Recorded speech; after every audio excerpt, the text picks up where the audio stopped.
Press conference में आप सबका स्वागत करता हूं।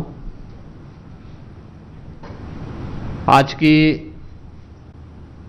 जो प्रेस वार्ता है यह जैसा कि यहाँ पे अपर मुख्य सचिव मुख्यमंत्री कार्यालय से संजय प्रसाद जी ने आपके सामने बताया है कि यूनियन बजट के बारे में देश की इकोनॉमी और देश की सबसे बड़ी आबादी के राज्य उत्तर प्रदेश पर इसका क्या असर पड़ने जा रहा है, इस पर मैं इस विशेष प्रेस वार्ता के माध्यम से आपका ध्यान आकर्षित करने का प्रयास करूंगा।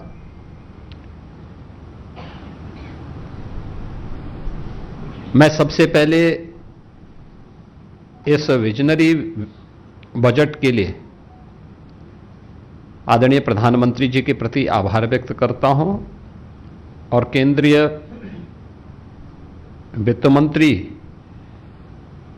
जी को मैं हृदय से धन्यवाद देता हूं कि पिछले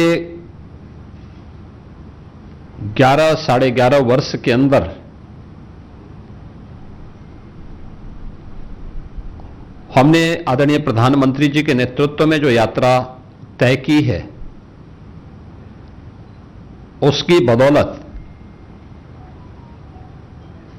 जो नीतियां तय हुई, योजनाएं केवल कागजों तक सीमित नहीं होंगी बल्कि जमीनी धरातल पर उसका इंपैक्ट होगा। आज उसी का परिणाम है कि 11 वर्ष में 25 करोड़ से अधिक की आबादी गरीबी रेखा से उबर करके आत्म गौरव के साथ भारत की प्रगति में अपना योगदान दे रहे हैं। परिणाम है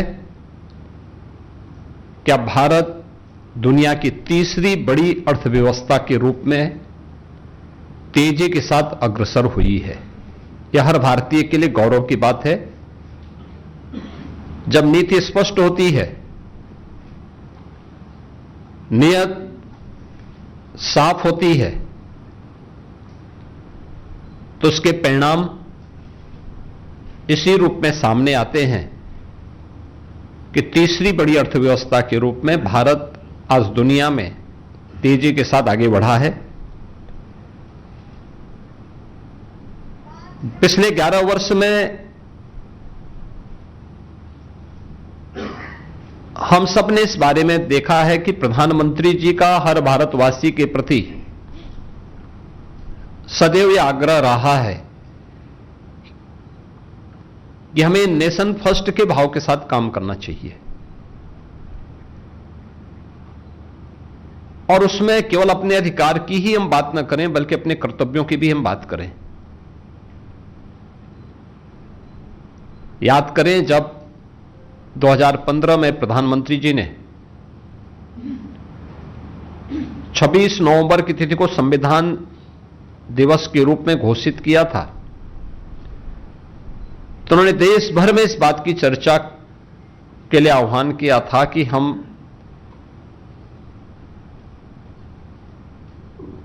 मौलिक अधिकारों की बात तो करते हैं लेकिन अपने मूल कर्तव्यों की चर्चा नहीं करते हैं। विधायिका के साथ साथ अन्य मंचों पर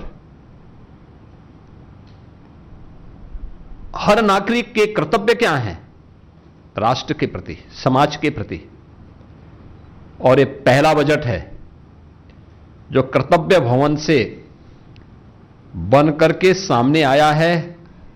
हर भारतीय को अपने कर्तव्यों का एहसास कराने के लिए भी यह बजट आग्रह कर रहा है, जिसमें राष्ट्र के प्रति कर्तव्यबोध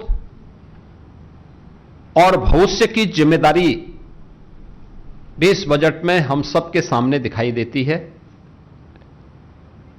युवा शक्ति संचालित, गरीब वंचित केंद्रित विकास और समान रूप से पूरे देश के अंदर एक समावेशी विकास को ध्यान में रख करके वर्ष 2026-27 का यह बजट कल वित्त मंत्री जी ने देश की संसद में प्रस्तुत किया है। बजट में जो चीज हमें देखने को मिली है कि रिफॉर्म, ग्रोथ और फिस्कल डिसिप्लिन, यह बहुत स्पष्ट रूप से हमें देखने को मिला है। यानी तीनों एक सूत्र में पिरो करके हम आज एक मजबूत भारत के निर्माण की दिशा में आने वाली पीढ़ी को जोड़ करके आगे बढ़ सकें, इसके लिए यह बजट एक सुदृढ़ नींव के रूप में काम करेगा। कल प्रस्तुत संसद में प्रस्तुत बजट इसका प्रतीक है। बजट में हर नागरिक के लिए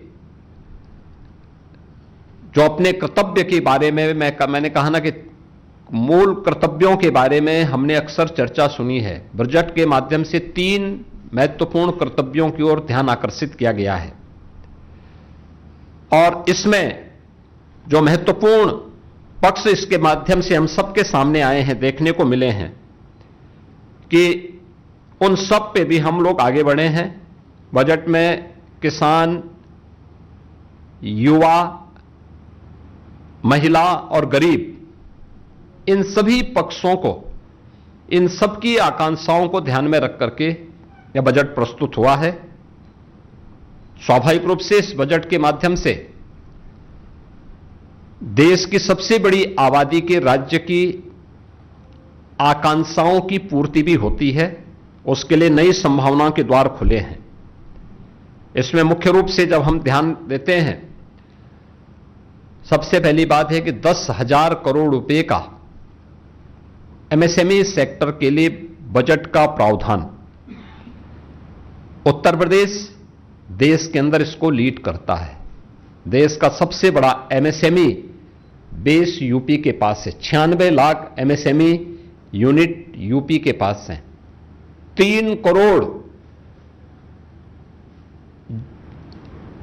जो हमारी आबादी है, इस एमएसएमई के माध्यम से आर्थिक स्वावलंबन के पथ पर अग्रसर होती है। ये 10,000 करोड़ रुपए का जो एक फंड है, हमें एमएसएमई सेक्टर में, जिसको हमने ओडीओपी के रूप में, वन डिस्ट्रिक्ट वन प्रोडक्ट के रूप में प्रमोट किया है,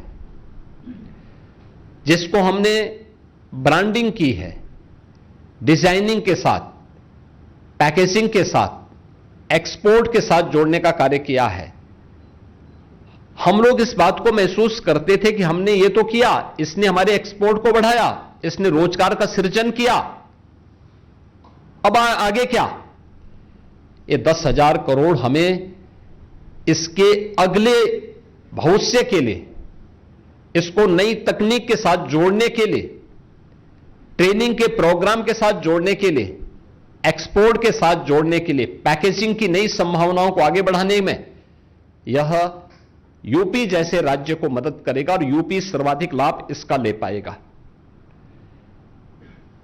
12,20,000 करोड़ का इंफ्रास्ट्रक्चर का जो फंड तैयार किया गया है, इसके लिए घोषणा की गई है। स्वाभाविक रूप से इसमें इंफ्रास्ट्रक्चर विकास का है, कनेक्टिविटी का है और भी अन्य सेक्टर को आगे बढ़ाने का, जिनमें 7 रेलवे के नए कॉरिडोर, दिल्ली वाराणसी, वाराणसी सिलीगुड़ी, ये 2 यूपी को प्राप्त हुए हैं। इन 2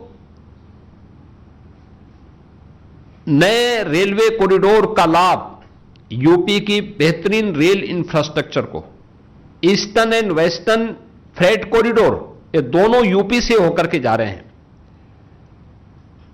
जिसमें हमारा लॉजिस्टिक का सबसे बड़ा हब यूपी के अंदर तैयार हो रहा है। इसका लाभ यूपी को प्राप्त होगा। 20 वाटरवे, जिनमें यूपी के अंदर देश का पहला वाटरवे, इनलैंड वाटरवे वाराणसी से हल्दिया के बीच में प्रारंभ हो चुका है। हमने वाराणसी, प्रयागराज और इसको यमुना जी में भी आगे बढ़ाने के लिए अपने प्रस्ताव तैयार किए हैं। अयोध्या से हल्दिया के बीच में वाटरवे को संचालित करने का प्रस्ताव, ऐसे ही राप्ती नदी, गोमती नदी, इन सब में भी ये संभावनाएं, और मेरा मानना है कि इन वाटरवे का उपयोग हम यहां पर भी कर पाएंगे। एक इस फील्ड में भी हमें एक नया वो मिला है। दूसरा, कार्गो मूवमेंट के लिए इससे हमें बढ़ावा तो प्राप्त होगा ही, लेकिन शिप रिपेयर इकोसिस्टम को तैयार करने के लिए वाराणसी और पटना में दो विकसित होंगे, तो वाराणसी का लाभ यूपी के इस वाटरवे, इनलैंड वाटरवे की सुविधा को और इस मूवमेंट को आगे बढ़ाने में, लागत जो कार्गो का और ट्रांसपोर्टेशन का जो लागत है उसको कम करने में इसके माध्यम से काफी हद तक मदद मिलेगी। इसके साथ ही